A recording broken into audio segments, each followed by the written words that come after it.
You're watching ChillyBoy Productions. I'm Larry ChillyBoy Chilson, and this is my review for Doctor Strange in the Multiverse of Madness. Now, before we get into this review, make sure to go ahead and click that subscribe button down below so that you can chill with me on each and every one of my latest videos.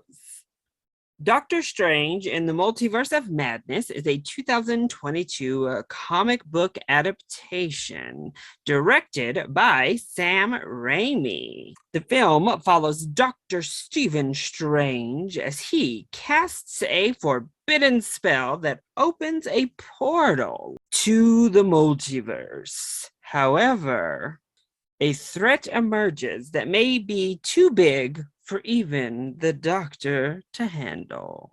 So I got this pretty awesome AMC popcorn tin that is very much like the No Way Home box of Doctor Strange. Has the cool little Sanctorum emblems on it. I think it looks pretty awesome.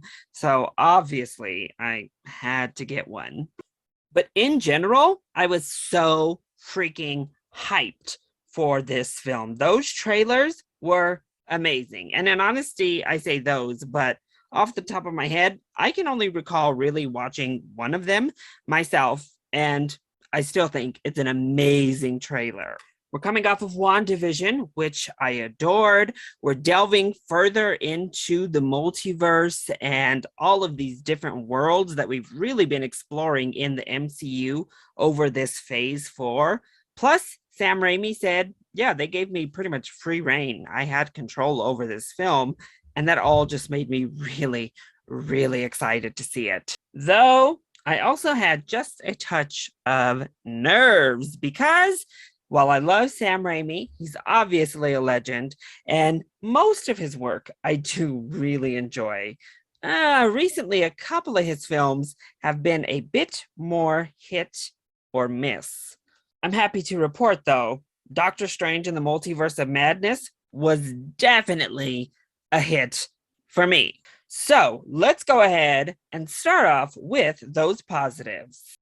My biggest positive is Sam Raimi here in this film because this is a Raimi film first and foremost. It wasn't lip service when he said he had creative control here because everything about this film felt like Sam Raimi. It had his fingerprints literally everywhere, from the way it was shot to the composition to the coloring, the weirdness, and yes, the horror elements, specifically the kind of B grade horror elements that Sam Raimi is pretty synonymous with, if we are being honest.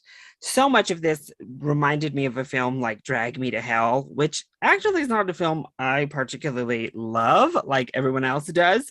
But that signature style infused in this story I was invested in worked so well. This was a Marvel MCU project that was infused with the director's style and personality, and I thought it worked really well for that. I also think our performances are fantastic. Specifically, Elizabeth Olsen is amazing. This is one of the best Marvel film performances to date. She blew the house in with this one. She's so good. But so is Benedict Cumberbatch. I'm also excited to say, obviously, as our titular character, he is really the focus through most of the film, and he's fantastic. Sunchi Gomez is a delight. In her debut to the MCU, Benedict Wong is actually given more to do here, and I thought the film was better for it. And Rachel McAdams had a larger role as well than I initially was anticipating, and she is a delight. And once again, all of them deliver Raimi-style performances. These could be plucked out of any one of his cult classic, iconic horror films. And it doesn't shy away from those horror elements. We have literal jump scares, but we also have a lot of body horror. We have a lot of like mind effing horror. It's infused from start to finish. The horror elements are there and they work really well with everything else that's going on.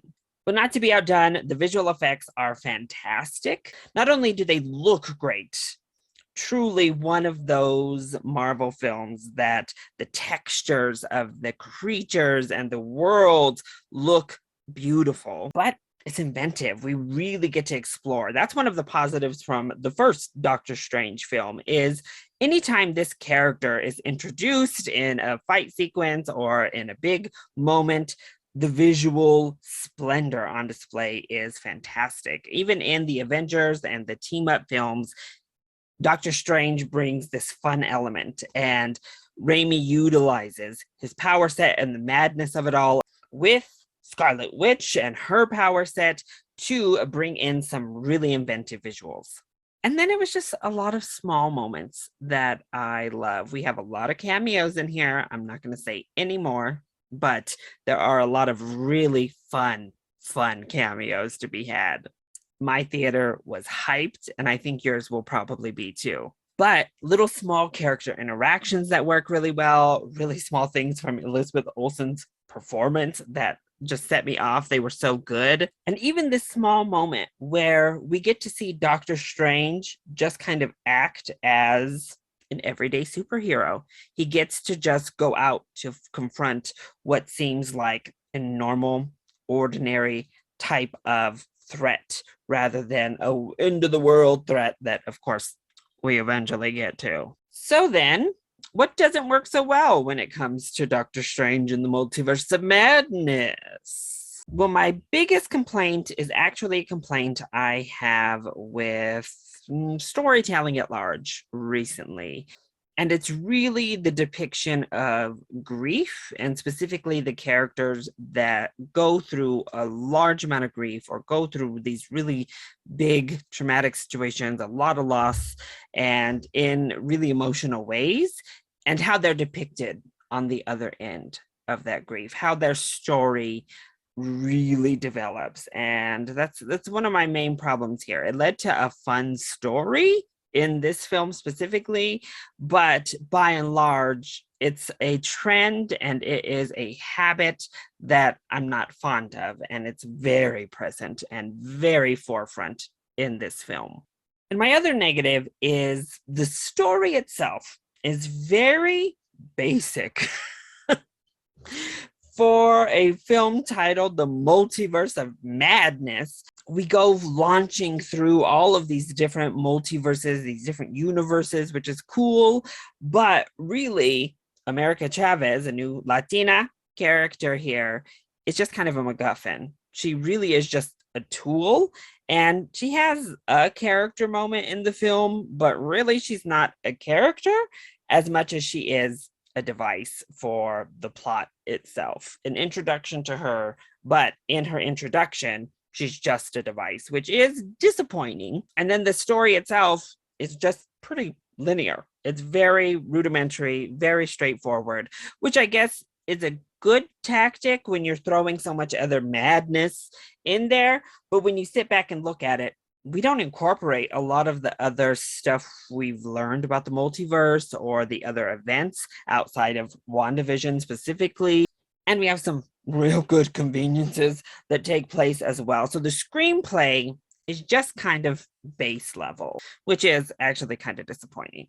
So overall, I had a really, really good time with Doctor Strange in the Multiverse of Madness. Now, I will say this may be just a little bit dampened after seeing everything everywhere all at once, which, if we're being honest, did the very quick successions and the craziness of the multiverse and connecting with your multiversal selves. So that may have dampened my overall excitement about the concept itself, and then subsequently the script not having a whole lot else going on there. But the emotional beats work really well. The comedic beats really work well. And it really shows.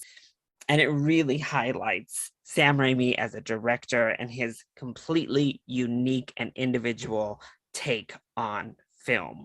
I had a blast. I was fully on board with Raimi and his vision. And honestly, pretty excited to go check this out again. So if you are a Sam Raimi fan, if you are a Marvel fan, definitely give this a full price ticket. I don't think you're going to be disappointed with this.